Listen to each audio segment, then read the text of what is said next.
For 20 years, I thought my daughter died at birth. But yesterday, a girl approached me in the supermarket. "You're my mom." I have a heart-shaped birthmark on my left shoulder, just as you described to the doctors. When she showed me the medical documents. Welcome back, dear listeners. It's Briella again. I'm glad you're here with me. Please like this video and listen to my story till the end, and let me know which city you're listening from.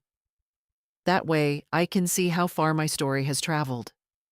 People always said I had a good life, and from the outside, I suppose they were right.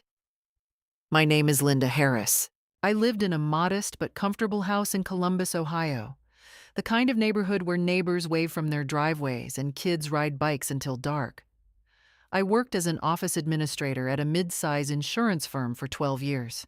I had my routines: morning coffee on the back porch, a book club on Thursdays, weekend calls with my mother in Phoenix. Stable, quiet, functional. But there was always a hollow place inside me that no amount of routine could fill. 20 years ago, I had been 24 years old, unmarried, and deeply in love with a man named Daniel, who disappeared the moment the pregnancy test came back positive. I had carried that baby alone. Every appointment, every ultrasound, every sleepless night. In a small rental apartment with secondhand furniture and secondhand courage. I had chosen a name, Rose. I had bought a yellow onesie with a duck on the front and folded it into a drawer like a prayer. Then, at 36 weeks, something went wrong. I remembered the delivery room the way you remember a car accident, in fragments. The sudden silence where a cry should have been. The nurses moving too quickly, speaking too quietly. Doctor.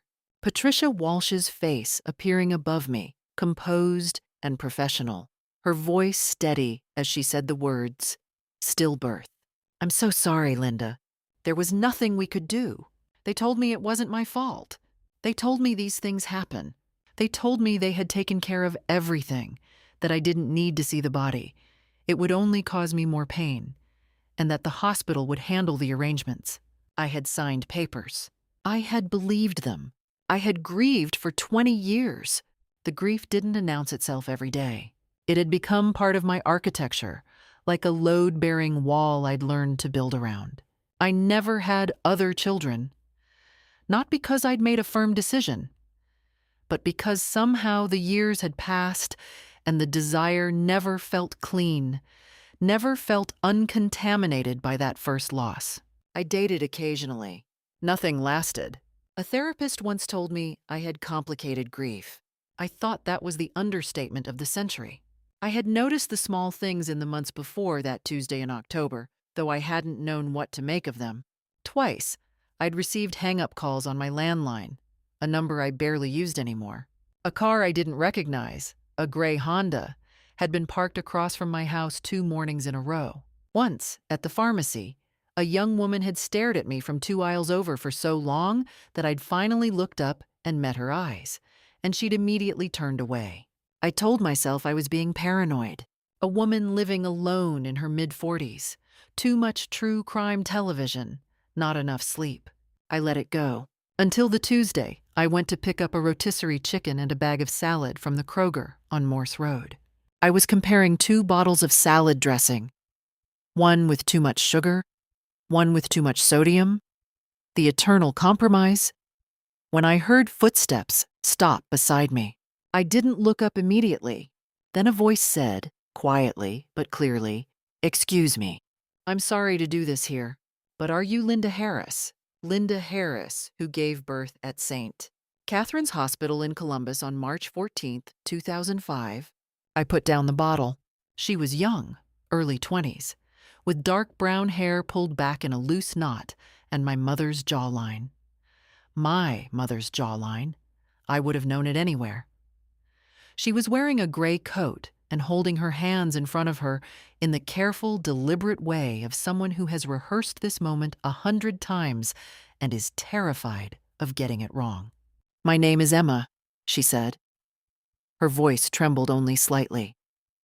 "I've been looking for you for a long time. I know that you're my mother." I have a birthmark on my left shoulder in the shape of a heart. You described it to the doctors the night I was born. I have the records. The salad dressing hit the floor. I didn't notice. The fluorescent lights of the Kroger buzzed overhead. A child somewhere in the next aisle was asking for cereal. The ordinary world continued its ordinary turning, entirely indifferent to the fact that mine had just stopped. I looked at her face. I looked at her jaw, her hands, the way she held her shoulders, slightly squared, the way my own mother always stood. I looked at her brown eyes, which were Daniel's eyes, which I had spent 20 years trying to forget. How does a person respond when the grief they have carried for 2 decades stands in front of them in a gray coat, holding medical records? I didn't say anything for a long moment. Then I said, "Show me." We didn't stay in the Kroger. Emma followed me to my car, a practical thing, a silver Honda CR-V, and we sat in the parking lot for 2 hours while the October sky went from pale gray to dark. I kept the engine running for the heat. Neither of us spoke much at first. She handed me a manila envelope, and I opened it with hands that wouldn't quite cooperate. Inside were photocopied hospital documents. A birth record from St. Catherine's Hospital, Columbus, dated March 14, 2005. The infant's weight, 5 pounds, 11 ounces. APGAR scores, 7 and 9. Healthy. Alive. Under the mother's name, Linda Marie Harris. I read that line 4 times. Then I set the papers on my lap and looked out the windshield at a shopping cart slowly rolling across the asphalt in the wind, and I thought, with a strange and specific clarity, they lied to me. Someone looked me in the face while I was still bleeding on a table, and they lied to me. Emma had been placed through what appeared, on paper, to be a legitimate private adoption, handled through an agency called Bright Futures Placement, out of Cincinnati. She'd been raised by a couple named Richard and Joanna Caldwell in Dayton. Good people, she said carefully, and I believed her. There was no bitterness in her voice when she said it, only a kind of careful fairness. They had passed away 3 years ago, both of them, within 8 months of each other. Cancer, then a stroke. She had found the adoption papers in a storage unit. The agency, Bright Futures Placement, had dissolved in 2011. The paper trail led in circles, until she hired a private researcher who traced the original hospital intake forms and found a notation, buried in administrative records, of the attending physician on duty during the delivery. Dr. Patricia Walsh. The name landed in my chest like something physical. I knew that name. I had written it in a sympathy card to myself once, years ago, in a moment of strange, grief-fueled ritual, writing down the names of everyone present at the worst night of my life, as if documenting witnesses. Dr. Patricia Walsh, head of obstetrics at St. Catherine's in 2005. She had retired in 2016. I had looked her up once, in a weak moment, and found her living in Scottsdale, Arizona. I sat in that parking lot and did what I privately thought of as counting the losses. 20 years of grief. The yellow onesie with the duck that I had finally thrown away in 2010 because I couldn't keep looking at it. The therapist bills. The relationships that had never quite worked because there was always this thing inside me. This wound that didn't close. The children I hadn't had.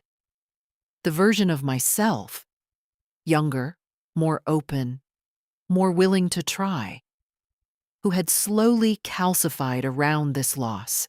And Emma, who had grown up without me, who had lost her adoptive parents and gone searching for her origins alone, who had stood in a grocery store and rehearsed the most terrifying sentence of her life. What do you do with 20 years of stolen time? The fear came later that night, after Emma had gone back to her apartment.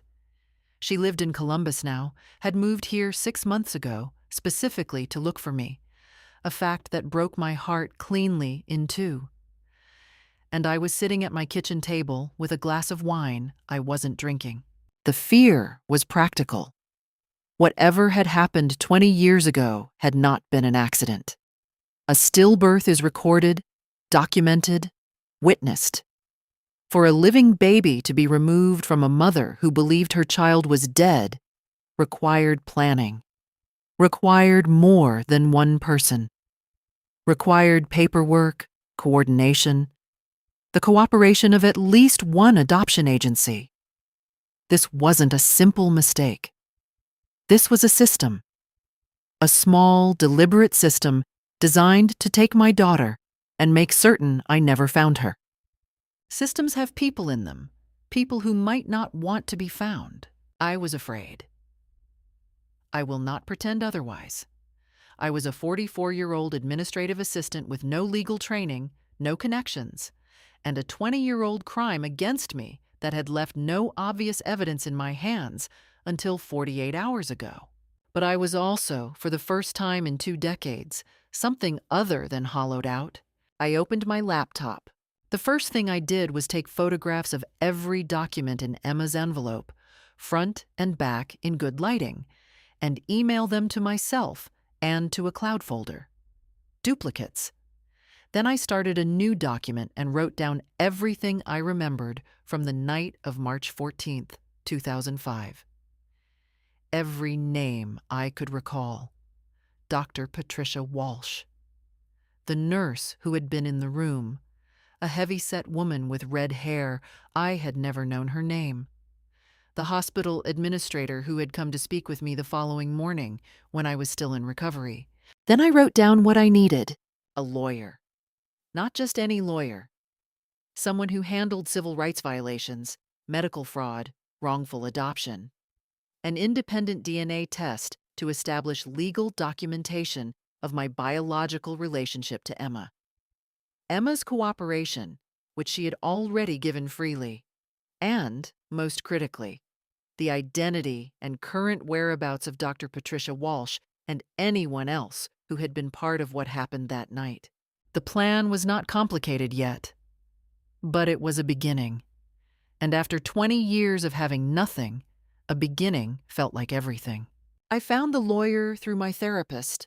Dr. Rena Okafor had been seeing me on and off for 6 years. She knew the shape of my grief better than anyone.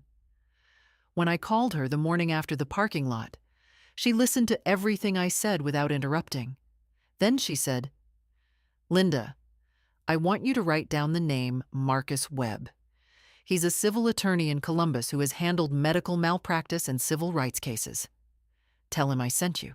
I had an appointment with Marcus Webb 2 days later. His office was on the 4th floor of a building downtown. Modest, organized, the walls lined with case binders. He was in his late 40s, methodical, with the kind of still energy that made you feel like every word you said was being carefully filed away. I brought everything, the photocopied documents, my own written account, the photographs. I laid them on his desk in the order I'd organized them and talked for 40 minutes while he took notes. When I finished, he was quiet for a moment. Then he said, "If these documents are authentic, and I want to be clear that authentication will take time, what you're describing is a conspiracy to commit medical fraud, falsification of vital records, and an illegal adoption. The statutes of limitations are complex, but not necessarily closed. The civil route may still be viable, particularly if we can establish an ongoing pattern of concealment." He said it calmly, the way you might describe a complicated spreadsheet. But something in the word conspiracy landed solidly, and I was glad I was already sitting down. The first official step he recommended was the DNA test. Emma and I went together to a certified laboratory on a Wednesday morning, the kind of place with white walls and careful procedures, and gave our samples. Results in 5 to 7 business days. While we waited, Marcus filed a formal records request with St. Catherine's Hospital for all documentation related to my admission on March 13th to 15th, 2005. That was when things shifted. I didn't know it immediately. The signal came indirectly, the way these things often do. Not as a phone call or a confrontation, but as an absence. Marcus called me 4 days after the records request to tell me that the hospital's legal department had responded unusually quickly, citing a records retention policy and claiming that patient files from 2005 had been transferred to an off-site archive and were currently inaccessible pending a review process. He'd filed such requests before. The standard response time was weeks. This had been days. Someone had been watching for this request. Then Emma called me. She'd gone back to look at the original documents the private researcher had given her, and she'd noticed something she had overlooked before. A handwritten notation in the margin of one of the adoption transfer forms. Small, in blue ink. Initials and a phone number, KD, and a Columbus area code. I brought this to Marcus. He ran the number against public records. It was listed until 2009 to a Karen Doyle, a registered nurse formerly employed at St. Catherine's Hospital in the obstetrics department. KD, the red-haired nurse in the delivery room. I had never known her name, and it had been written on my daughter's transfer paperwork the whole time. The DNA results came back on a Friday. Marcus called me at 8:47 in the morning, and I knew from the controlled steadiness in his voice before he said anything that it was what we expected. The test confirmed a full biological parent-child relationship between me and Emma Caldwell. Probability, 99.998%. I sat down on my kitchen floor, not dramatically, not collapsing, just sitting, and pressed my back against the cabinet and let myself absorb it. Not that I had doubted it. The jawline, the eyes, the birthmark. I had known in the Kroger parking lot with a certainty that preceded evidence. But knowing and proving are different things, and proof was what would make this real in the world. I texted Emma. It's confirmed. 99.998%. She replied with a single word. Mom. I looked at that word on my phone screen for a long time. Outside, it was raining. A cold November rain that streaked the kitchen window. The heating system clicked on. The ordinary sounds of an ordinary house that had been, for 20 years, too quiet. How do you grieve something you're still in the middle of losing and finding at the same time? I didn't cry. Not then. What I felt was harder and cleaner than tears. It was the specific, focused anger of someone who finally knows exactly what was taken from them, and more importantly, by whom. I called Marcus back and said, "Tell me what comes next." What came next was methodical and, for a time, almost quiet. Marcus had outlined 2 parallel tracks. The first was building the civil case, documenting the falsification of records, establishing the chain of custody of Emma's adoption paperwork, and creating a clear evidentiary picture of who had done what and when. The second was attempting to locate and depose the principals, Dr. Patricia Walsh, now 71 years old and retired in Scottsdale, and Karen Doyle, who, Marcus's investigator discovered, was living in a suburb of Columbus called Westerville, still working part-time as a home health aide. It was Karen Doyle we reached first. Marcus sent a formal letter, certified mail, informing her that she had been identified in connection with an ongoing civil investigation and that her cooperation would be both noted and expected. We didn't threaten. We didn't have to. The letter was precise and factual and named the documents in which her initials appeared. She called Marcus's office within 48 hours.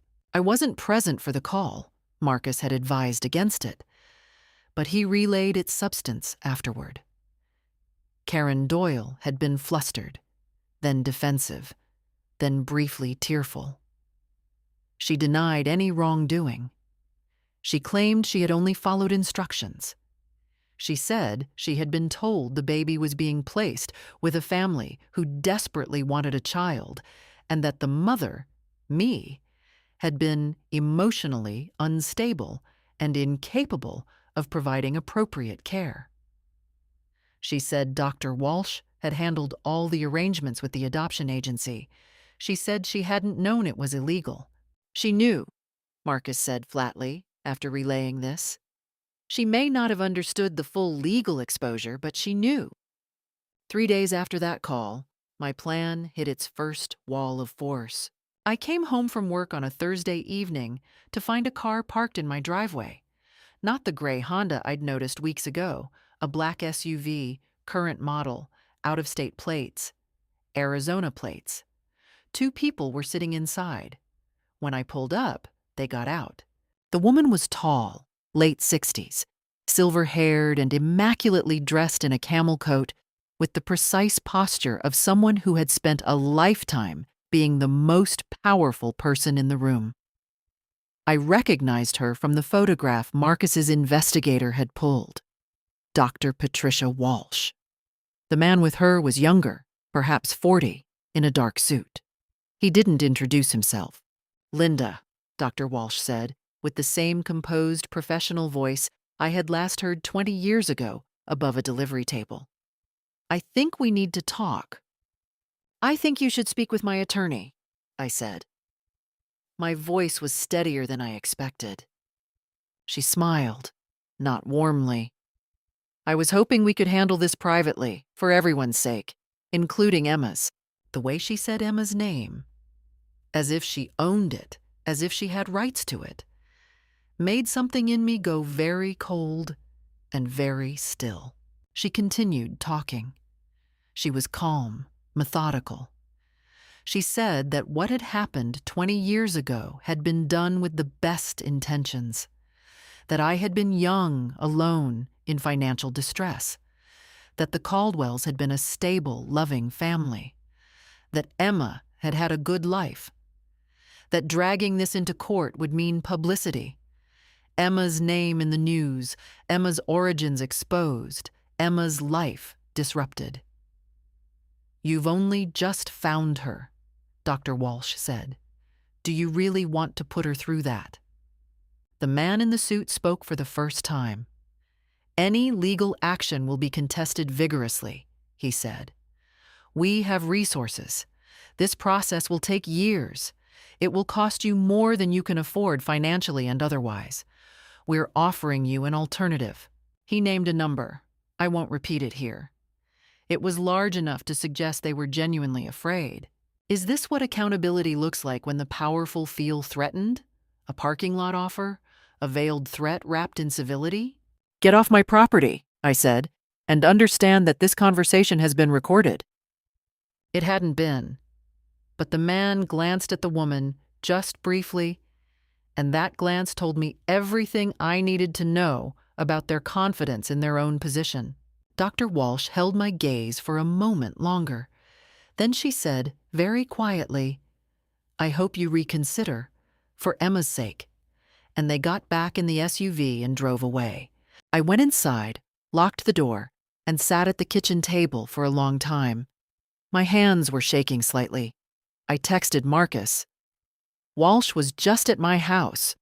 With a lawyer, they offered money. I recorded nothing. "Can we talk tomorrow?" He responded within minutes.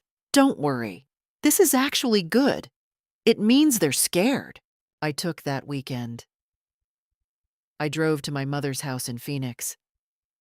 I hadn't told her any of this yet, and the telling took most of Saturday, and we cried together in her kitchen in a way I hadn't cried in years.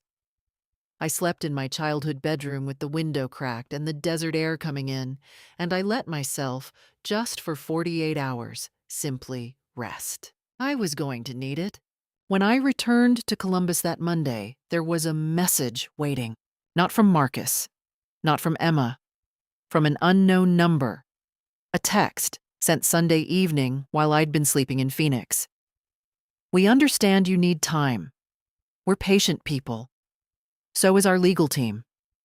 Think about what a trial does to a young woman who is just beginning her life. No name, no need for one. I read it twice, then forwarded it to Marcus and blocked the number. That was the pattern of the weeks that followed. They didn't confront me again directly. Instead, they applied quiet, ambient pressure. The kind designed not to provoke, but to erode. A second message came through Emma's email, not mine. Someone posing as a journalist, claiming to be working on a story about illegal adoptions in Ohio, and asking Emma if she wanted to comment before publication. Emma, to her credit, forwarded it immediately to Marcus without responding. "They're trying to frighten her," Marcus said. "They want her to pull back. If Emma decides this isn't worth the cost, your case loses its most essential witness." "Emma isn't pulling back," I said. "I know, but they're going to keep testing that." I'd like to say I felt nothing during those weeks, that I moved through the pressure with serene, unshakable calm. That wouldn't be entirely true. There were evenings when I sat with the lights off in my living room and let the fear settle over me like weather. The fear that they were right, that this would take years, that I would spend money I didn't have, and emotional reserves I couldn't replenish, and come out the other side with nothing but a legal bill and a fractured relationship with the daughter I had just found. But here is what I discovered about cold calm. It isn't the absence of fear. It's what happens when you look at the fear and decide it is not the most important thing in the room. The most important thing in the room was the yellow onesie I had thrown away in 2010. The most important thing in the room was Emma sitting across from me at my kitchen table, drinking coffee and telling me about her college years, about the dog she'd had as a child, about the way she'd always felt slightly unmoored without knowing why. 20 years of a life I had not been present for. That was the most important thing. What would you trade for 20 years? Marcus advised me during this period to be careful about who I spoke to. Not secretive, but careful. The case was not yet filed publicly. The more people who knew the details, the more vectors there were for information to reach Walsh's legal team. I understood the logic. I followed it, mostly. But I needed support that existed outside of legal strategy. I found it in 3 places. The first was my mother, Eleanor Harris, who had driven herself from Phoenix to Columbus the second weekend in November and parked herself in my guest room for 3 weeks. She was 72, sharp, and furious in the specific contained way of a woman who has been polite all her life and is done with it. She cooked. She organized. She sat with me in the evenings and said very little. But her presence in the house was like ballast. I had not understood, until she arrived, how much of my steadiness in those weeks came from simply not being alone. The second was a woman named Diane Cho, who ran a support group for mothers who had experienced pregnancy loss and its complex aftermath. I had attended the group years ago, briefly, and left because the grief was too raw. I returned now, but under different circumstances. I didn't share the full details of my situation. Marcus had advised discretion. But I told the group that I had recently learned my loss was not what I had believed, and that I was in the process of reclaiming something. The women in that room looked at me with a kind of recognition that I felt in my sternum. They had all been navigating the gap between what they'd been told and what was true. The third support was Emma herself. This one was more complicated. She was my daughter, and also a young woman I had known for 6 weeks. The relationship between us was real but untested. A tightrope we were both crossing very carefully. But she had a quality I had not expected: steadiness. She did not waver. When the fake journalist email arrived, she'd been angry, not frightened. "They think I'm going to protect them to protect myself," she said, sitting across from me with her coffee cup held in both hands. "They're wrong about who I am," She had, I realized, her grandmother's jawline and her grandmother's stubbornness. I watched the gray Honda from across the street some mornings. I was nearly certain now it was connected to Walsh's people, a paralegal or a private investigator keeping tabs. And I felt the specific, clarifying sensation of being watched by people who were more afraid of you than you were of them. Let them watch, I thought. We are building something they cannot dismantle. Marcus filed the civil complaint on a Tuesday in late November. It named Dr. Patricia Walsh, Karen Doyle, and Bright Futures placement, citing the dissolved agency's successor liability, in a suit alleging medical fraud, falsification of vital records, and civil conspiracy. The complaint was a matter of public record the moment it was filed. By that evening, my phone had 47 new messages. Walsh's attorney called Marcus the morning after the complaint was filed. He proposed a meeting. A settlement discussion, he called it, framing it as a reasonable first step before the process became unnecessarily adversarial. Marcus told me about this with a carefully neutral expression that I had come to recognize as his version of skepticism. We discussed it. I agreed to attend a single meeting on the condition that it took place at Marcus's office, that I had the right to terminate it at any time, and that nothing said in the meeting would constitute a waiver of any legal claims. They agreed to every condition. The meeting was on a Wednesday afternoon, the second week of December. Walsh arrived with 2 attorneys this time. The man from my driveway, whose name turned out to be Gerald Fitch, and a woman I hadn't seen before, introduced as a specialist in family law. Walsh herself was dressed with the same severe, controlled elegance as before. She had brought Karen Doyle. That surprised me. Karen Doyle sat across the table with the posture of someone who had not slept well in several weeks. She was mid-60s, still with the remnants of what had once been red hair. She would not meet my eyes. I noticed before anyone spoke how the room had been arranged. Walsh and her team had arrived early. Marcus mentioned this quietly as I walked in, and had positioned themselves on the side of the table that faced the window, leaving us facing the light. A small thing. The kind of small, deliberate thing that told you exactly what kind of meeting this was going to be. "We came today in good faith," Walsh began. Her tone was warm now, measured, almost gentle. A different instrument than the cold efficiency of my driveway.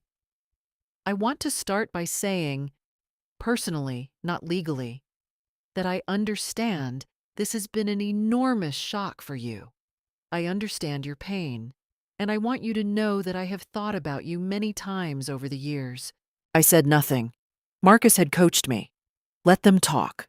"What happened in 2005 was handled imperfectly," she continued. "I acknowledge that. The communication with you was inadequate. You deserved better." She paused, with the practiced timing of someone who had given difficult speeches before. "But I want you to consider what litigation will actually mean for the people you love. Emma is 20 years old. She has a life ahead of her.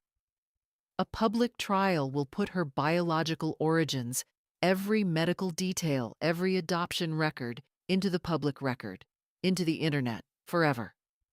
She slid a document across the table, a settlement offer, more money than I had been offered in the parking lot. "Additionally," Fitch said, in the measured tone of a man presenting a business proposal, "you should know that any extended litigation may cause Emma significant psychological stress. We have retained a psychological consultant who would be prepared to testify about the potential harm to a young person of being drawn into extended family litigation at this stage of her development." There it was. The threat dressed as concern. They were going to use Emma as a weapon against me.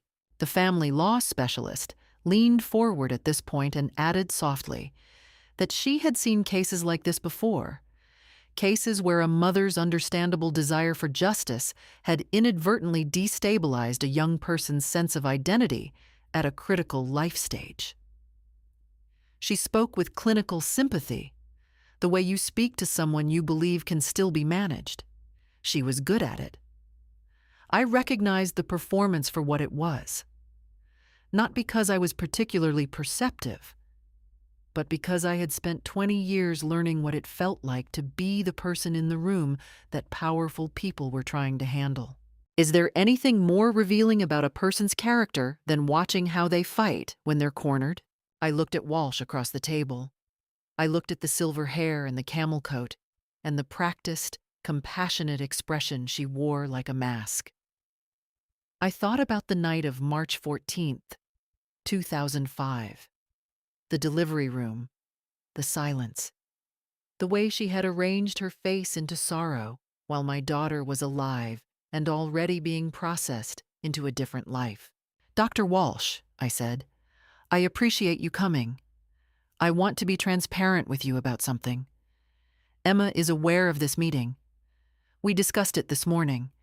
She is not afraid of the public record. She helped us prepare our disclosure index." A very small change moved across Walsh's face. Not much, just a tightening near the eyes. "Furthermore," I continued, "Karen has provided a partial account of events to my attorney that contradicts several elements of the documentation we've been able to assemble. We're still working through those inconsistencies." Karen Doyle's head came up sharply. She looked at me for the first time. Something moved across her expression. Surprise, and behind it, fear. Then she looked at Walsh, quickly, the way someone looks at the person they have been taking instructions from, checking to see if they are about to be abandoned. Walsh did not return the look. That told Karen Doyle something. It told me something, too. "I think," I said, "that this meeting has been very useful. Thank you for coming in." Walsh's composure held for about 3 more seconds. Then something shifted. A hardening, a dropping of the warm mask. "You are making a serious mistake," she said, quietly, but with a new edge. "I have been in medicine for 40 years. I have resources, relationships, and a legal team that will make this process extraordinarily painful for you and for that girl. You could walk away today with enough money to change your life. Why are you doing this?" The question was genuine, I thought. She actually didn't understand. "Because she called me Mom," I said, "and no amount of money changes what that means." They left. Walsh did not look at me as she walked out. Fitch paused at the door and said coolly, "We'll see you in court." When the conference room was empty, Marcus allowed himself a small smile. "You handled that very well." But driving home that evening, alone on the dark highway, I felt the fear move through me in waves. Genuine, physical fear. The kind that sits in your chest like cold water. They had resources. They had a legal team. They had a psychological consultant prepared to stand in a courtroom and describe my daughter as a fragile young woman who needed to be protected from her own mother's pursuit of the truth. This was real, and it was going to cost something significant, in money and in time and in exposure. I gripped the steering wheel and let the fear move through me completely. Didn't push it away, didn't talk myself out of it, let it arrive and pass like a cold front. And on the other side of it, like bedrock, she called me Mom. I drove home. The deposition of Karen Doyle took place on a January morning. Marcus had been working toward it for weeks, and what happened in that room I know partly from what I witnessed and partly from what Marcus reconstructed for me afterward. Emma was not present. We had agreed she would be insulated from the most procedurally difficult parts of the process wherever possible. I sat at the side of the table with Marcus and his paralegal, opposite Karen Doyle and her own attorney, a man named Henry Park, who had the careful, guarded energy of someone who knew his client had very limited options. The deposition began conventionally. Background, professional history, dates of employment at St. Catherine's Hospital. Karen Doyle answered carefully, in short sentences, with frequent glances at Park. Then Marcus placed a document on the table. It was an internal hospital communication, a memorandum dated February 2005, 6 weeks before my delivery. It had been obtained not from St. Catherine's, which had been strategically obstructive, but from the records of the dissolved Bright Futures Placement Agency, which had been subpoenaed through its successor organization. The memorandum was addressed to Karen Doyle and 2 other staff members. It was signed by Dr. Patricia Walsh. The subject line read, Pre-Placement Coordination Protocol, Harris Case. The memorandum referenced a patient by the surname Harris, a single mother, 36 weeks gestation. It outlined a procedure for documenting and recording the delivery, with specific instructions regarding the handling of family notification. The language was clinical and abstract, the kind of language used by people who are doing something they know to be wrong and are trying to build deniability into the paper trail. But the paper trail had led here. Karen Doyle read the memorandum. The color left her face in sections. Ms. Doyle, Marcus said, this memorandum establishes that you were briefed on the handling of Linda Harris's delivery 6 weeks before it occurred. Can you explain what pre-placement coordination protocol refers to in this context? Park leaned over and whispered to his client. Doyle shook her head slightly. Then she said, I want to speak with my attorney privately. They took a 20-minute break. When they returned, Park announced that his client wished to revise her earlier testimony in several respects. What came out over the next 2 hours was not a confession of malice. Karen Doyle did not describe herself as a villain. She described herself in the defensive, qualifying language of someone trying to manage their own role in a story that had gotten away from them, as a person who had followed instructions, who had believed in a system, who had been told that what was happening was best for everyone involved. She had been a 32-year-old nurse. Walsh had been her department chief. She had not asked enough questions, but she confirmed the essential facts. She confirmed that on the night of March 14, 2005, Emma Harris, not Caldwell, Harris, had been born alive. She confirmed that I had never been informed. She confirmed that Walsh had handled the arrangements with Bright Futures. She confirmed the handwritten initials on the transfer document were hers. She also confirmed, and this was the detail that I had not been prepared for, the one that sat in my chest for days afterward, that she had held Emma. In the first minutes after the birth, while I was still on the table, Karen Doyle had held my daughter. She had carried her out of the room. She had been the last person in that space who connected my world to Emma's, and she had walked away with her and said nothing. I kept my face neutral. I had been practicing that. Walsh, being deposed separately 3 weeks later in Arizona, was a different experience entirely. She arrived with 2 attorneys, 3 character witnesses on standby, and the self-possessed bearing of a woman who had constructed her own inevitability over 40 years. She answered questions precisely, never wandering, never volunteering. She acknowledged knowing me as a patient. She denied any wrongdoing. She called the Doyle testimony the confused recollections of a woman under legal pressure. Then Marcus presented the February 2005 memorandum. I watched her face. I was present at the far end of the table, and she could see me. As she read the document that she had written, that bore her signature and her instructions, and that had survived 20 years of careful management. I had imagined this moment many times in the months leading up to it. In my imagining, it had been dramatic. Raised voices, visible crumbling. The reality was quieter, and in its own way, more complete. Something happened in her face that I had not seen there before. Not guilt, I am not certain that woman experienced guilt in any recognizable form. Not fear, exactly. What I saw was the expression of a person who has maintained control of a narrative for so long that they have forgotten the narrative can end, and who is now being shown, without ceremony, that it has.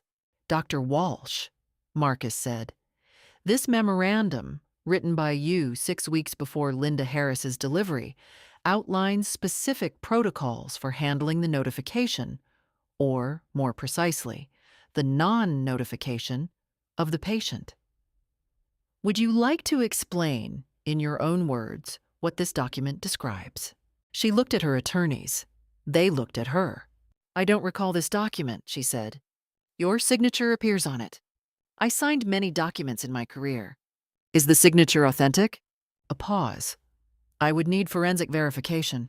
We have it. Marcus placed a forensic analysis report beside the memorandum. The signature is confirmed as yours with a confidence level of 97.3%. The room was very quiet. One of Walsh's attorneys made a note on a legal pad. The other looked out the window. Gerald Fitch, who was present as an observer, had developed a fixed expression that communicated nothing at all. Patricia Walsh looked across the table at me. For the first time since the Kroger parking lot, since the delivery room, since everything, I held her gaze without looking away. I held it, and I thought about Emma doing dishes beside me, and my mother in Phoenix, and the yellow tulips, and 20 years of a hollow that was slowly, imperfectly, but genuinely filling in. I did not feel triumph. What I felt was something quieter and more durable. The specific grounded steadiness of a person who has done what needed to be done and is no longer afraid of the answer. She looked away first. The civil case settled in March. Not because I wanted to settle. I want to be honest about that. A part of me, the part that had spent 20 years folding grief into the architecture of my daily life, wanted a courtroom, a verdict, a public record with names and findings attached to them in permanent ink. But Marcus sat with me on a February evening and laid out the actualities with the same careful steadiness he'd brought to every step of this process. A settlement gives you certainty, he said. A trial gives you a verdict, which may be more or less than what you have now, at the cost of 12 to 18 more months and exposure for Emma. The settlement we're looking at is not a quiet exoneration for them. It includes an admission of liability. That was the non-negotiable. I had told Marcus from the beginning, if there was a settlement, there would be no confidentiality clause and no denial of wrongdoing. Walsh and Doyle would acknowledge, in a legally binding document, what they had done. It would be part of the public record. It would have their names on it. They had resisted this for months. Walsh's team had offered money without admission, then more money without admission, then significant money with a heavily qualified acknowledgement that used words like miscommunication and procedural irregularity, language designed to obscure rather than illuminate. Marcus had returned each time with the same response: full admission or trial. In the end, they chose the admission. I believe, and Marcus agreed, that the deposition had broken something in their confidence. The memorandum had been the kind of document that cannot be argued around, only absorbed. Walsh's legal team was skilled, but they had spent weeks attempting to build a defense around a piece of paper that said, in her own words, exactly what she had done. There comes a point in any contested proceeding where the mathematics of the situation become undeniable. They had reached that point. The settlement document, filed in the Franklin County Court of Common Pleas on March 15th, one day before the 20-year anniversary of Emma's birth, stated in plain and specific language that Dr. Patricia Walsh and Karen Doyle had participated in a scheme to deceive a patient regarding the outcome of her delivery, to facilitate an undisclosed private adoption without the biological mother's knowledge or consent, and to falsify medical records in service of that scheme. The language was not hedged. Marcus had fought for every unqualified sentence, and he had won each one. The Bright Future's successor organization acknowledged the agency's role and cooperated fully in exchange for reduced liability. They had, it turned out, been as much instruments as principals, and their full records had provided us with more documentation than we could have obtained otherwise. The financial settlement was significant. I will not specify the amount. What I will say is that it was enough to eliminate my mortgage, to establish a college fund for Emma if she chose graduate school, and to fund an endowment at the Columbus chapter of the support group Diane Cho ran, a small, practical act that felt more satisfying than I had expected. The endowment would provide free legal consultation for women who had experienced undisclosed losses at medical facilities. It felt like the right use of money that had been extracted from the people who had made such losses possible.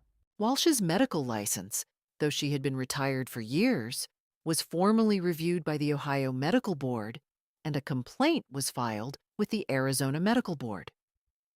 She would never practice medicine again, which was symbolic given her retirement, but the record of professional censure was real and permanent. It would appear in every search of her name from that point forward. After 40 years of being the most powerful person in the room, her professional legacy had been publicly and irrevocably rewritten. Karen Doyle, whose cooperation had been instrumental in the final months, received a reduced civil judgment. She had not been the architect, she had been a participant. The distinction mattered legally, if not morally. She made a private statement of apology to me in writing. 2 pages. Handwritten. The ink occasionally pressed harder in certain lines, as if the weight of the words had required additional force. I read it once and put it in a drawer. I haven't decided yet what to do with it. As for Emma, what happened with Emma was not part of any legal document. She came to dinner on the evening the settlement was signed. My mother was there. She had driven back from Phoenix specifically for the day, arriving that morning with a casserole dish and her good earrings. Emma brought flowers, yellow tulips, because she didn't know, couldn't have known, and yet somehow had chosen yellow. I stood in the kitchen doorway holding them and couldn't speak for a moment. We ate. We talked.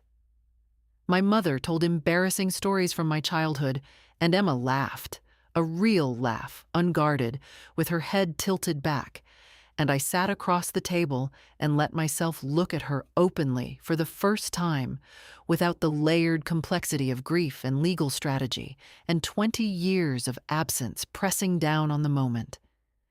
She was simply herself, a young woman at a table eating pot roast, learning about her mother's childhood. The most ordinary miracle. What does it mean to find what you lost when you had already learned to live without it? It means it is not the same as having it all along. It cannot be. But it is also not nothing. It is something new. A relationship that has its own shape, its own terms, built from the particular materials of who we are now, not who we might have been. It requires a different kind of love than the love of the yellow onesie and the folded hope, a love that has already survived loss and knows it and chooses to continue anyway. After dinner, Emma helped me do the dishes. We stood at the sink together, passing plates back and forth, and she said, "I want to say something, and I need you to know I mean it. I don't want you to feel guilty for any of it. What happened to you happened to you. You didn't lose me. They took me." I handed her a dish. "I know," I said. "I've been working on believing that." "Me too," she said. We finished the dishes. Outside, it had started to snow. The first real snow of the year, coming down soft and steady. My mother fell asleep in the armchair in the living room with a book on her chest. Emma and I sat on the back porch, wrapped in blankets with cups of tea, watching the yard go white, saying very little, not needing to say much. It was, I think, the most ordinary evening of my life in 20 years, and it was the best one. The spring after the settlement was the first spring in many years that I truly noticed arriving. The crocuses, the Tuesday light, the smell of rain and cut grass. Small things, the kind that have nothing to do with legal victories and everything to do with whether your interior life has enough room to hold ordinary beauty. Emma and I saw each other every week. We learned each other without a template, inventing the grammar of the relationship as we went. She called me Linda sometimes and Mom sometimes. I never corrected either one because both were true. My mother moved to Columbus by August. Having her nearby, after so many years of quiet isolation, felt like another form of reclamation. I changed jobs that fall, legal advocacy for patients in medical disputes. The first work that made sense in the context of my whole life. Patricia Walsh's social world in Scottsdale contracted sharply after the settlement became public. She moved back to Ohio. Her health declined. Early Parkinson's, a former colleague reported. I read this and felt neither satisfaction nor compassion, just clarity. She had made choices. The consequences were hers, and they no longer had anything to do with me. Karen Doyle lost her certification. Her written apology had felt genuine. I left her to her complications. Marcus was handling 2 new cases from families who had reached out after our settlement became public. That felt like the right kind of aftermath. Emma brought James to Thanksgiving. He did the dishes without being asked. I watched them across the table and thought about the yellow tulips she'd brought to the settlement dinner, not knowing what yellow meant to me, and something settled quietly in my chest.